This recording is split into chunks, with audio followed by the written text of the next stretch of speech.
Hey YouTube, figured why not make it 3 for 3 today. Figured I'd go ahead and bring you all the last update on the family vehicles. This is, of course, the 2011 F-150 Platinum 4x4 EcoBoost. Try that for a mouthful. So, like I said in the Fusion update video, the truck is just about to roll 60,000 before long at all. It is at 58,293.0 right now. So, won't be long this thing will be crossing the 60,000 mark. Phone disconnected. We've had this since March of 2011, I believe. So, just under 4 years we've had this truck. So that's quite a while, I guess, for us anyway. We haven't been known to keep our cars all that long, but we've really seen no reason to get rid of this one, so we haven't. It's been doing really well. The only major issue to speak of is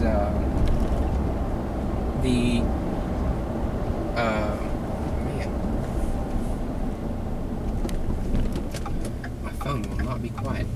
But the only major issue to speak of has been the shaking issue we had with the truck, and you all have seen that video. I'm sure if you haven't, when the truck would be driven in the rain, sometimes the engine would shake, and the CEL would start flashing and blinking at us and saying that we needed to take it to a dealer and this and that and the other.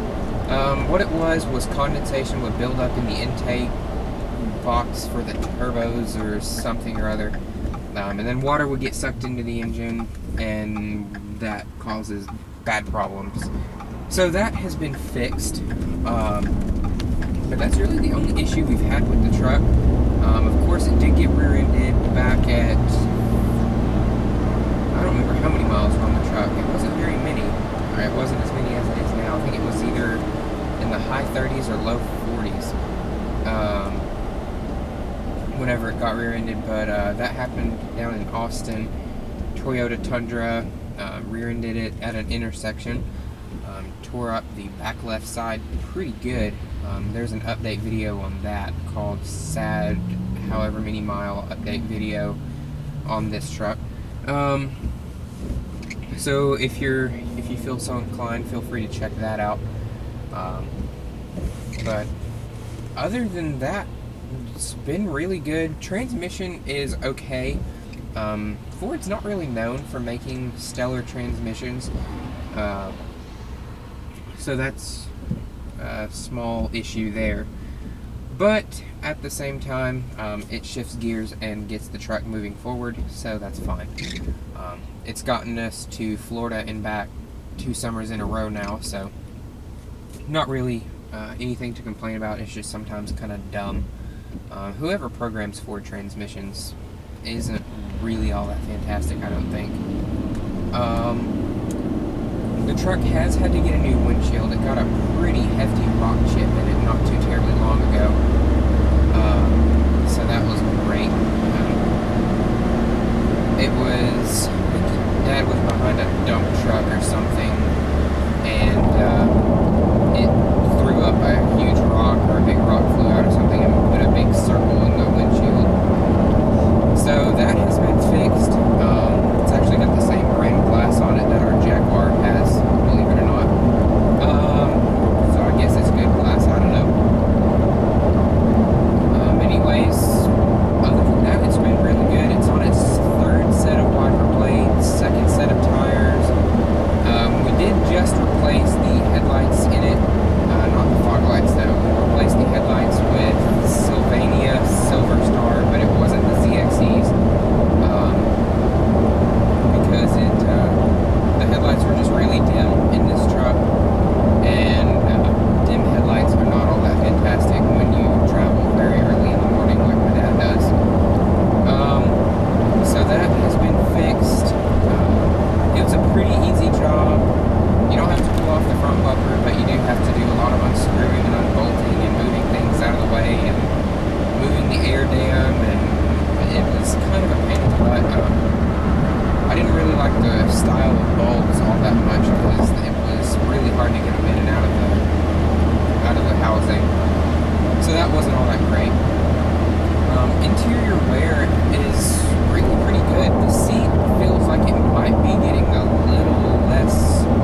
four-wheel drive works great.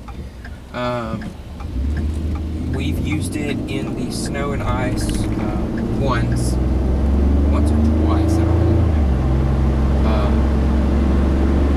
And it does just fine. A lot of that is the tires, though, too. Actually, right after the truck got wrecked, it was driven in an ice storm before it got fixed. So that was fun. The only issue that, like, I personally have with the truck, I just don't like the way this thing sounds. They sound so bad. It just doesn't sound very nice at all. It's just like it sounds like a whirlwind or a tornado blowing through. The startup, there's no aggressive, like, burble or anything. You just get like this hum, and you can hear the turbos winding up, and that's a cool sound. And you do get a little bit of blow-off noise with it, too. So that's fun. The turbos are really loud on it, but the engine itself just doesn't sound very nice. And from what I've seen and heard, there's not really a whole lot you can do to make these engines sound nice.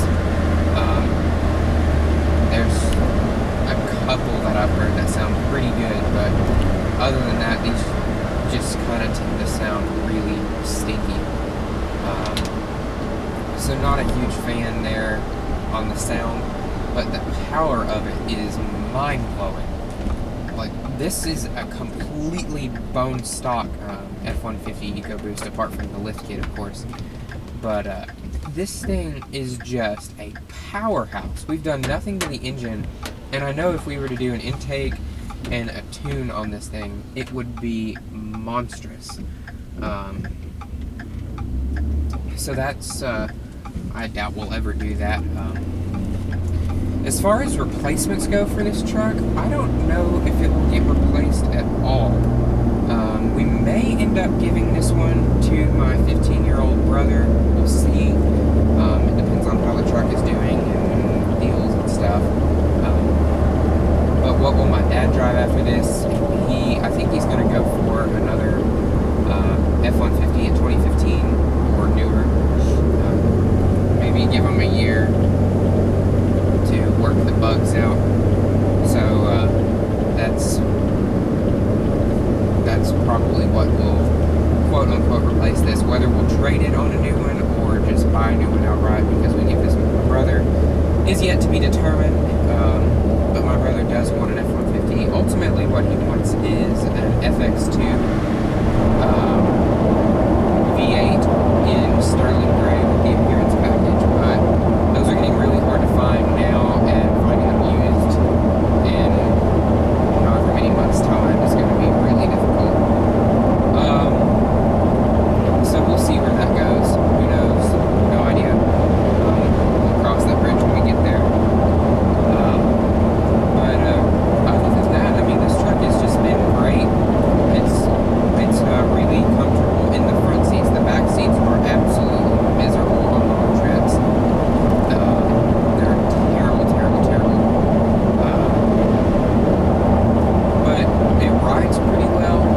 The only thing that's kind of frustrating about the ride quality, which is not really something that can be helped all that much, the truck has such a long wheelbase that when you go over like a dip in the road and you're like at speed or something, if you're sitting in the back seat, it will literally push your rear end off of the seat and slam you back down in the seat because it's just that violent of an impact. There's one bridge on Highway 80 and 40. If any of you know where I'm talking about, you know exactly what I'm talking about, with it being a pretty rough impact. So it's kind of frustrating riding in the back seat if you're going over rough roads. And then if you're not in the back seat, it's fine. Fuel economy is pretty terrible, honestly. It gets about the same fuel economy as V8 does. Right now it's saying 12.7, and nobody's really had their foot in it. So I guess that's okay, but it definitely doesn't meet the EPA ratings of whatever they were. On the highway, running highway speeds, it'll do anywhere from 19 to 16.5, depending on what kind of highway speed you're running. So definitely not all that fuel efficient. It's got a lot of boost, but not quite as much eco as what Ford likes to say. Which seems to be the holding characteristic with all of the EcoBoost engines, unfortunately. My Fusion doesn't get it. I doubt the 2.3 and the Mustang and the new MKC will get it. We don't really know about the 2.7 EcoBoost yet. We'll see. I doubt it gets what the EPA says it will, but I'm hearing that thing is a real powerhouse too. And it sounds a lot better than this too. It actually sounds like a V6 is supposed to sound instead of some like hurricane blowing through or something. This engine just does not make very many good noises. The turbo whooshy noises are fun, but other than that, that's about it. This one is leveled. We did put a leveling kit on it. I think it was February of 2014 we did the leveling kit. It definitely changed the way the truck handles. It does feel a lot more top heavy now. The front end is a lot, like there's way less suspension give too. If you hit a speed bump with the front end, you're really going to know about it. And then the back end, of course, is still the same. The back end just kind of looks a little bit lower than it used to. But of course, that's because the truck is now sitting level. That's why they call it a leveling kit. What was I going to say? Gosh. Oh, one good thing about the leveling kit though is it actually improved the way the truck handles on the highway. You can run interstate speeds a lot steadier now than you could before, which I'm not really sure how that works, but it's able to run higher speeds, more steady, and less shaky feeling. So that's good. Plus, the leveling kit looks really good on these, especially with the more chunky tires that this one has on it. It just looks a lot more aggressive than how it's supposed to. I wish Ford would start leveling trucks from factory, but that's gonna happen when pigs fly. So not really much else to report on other than that.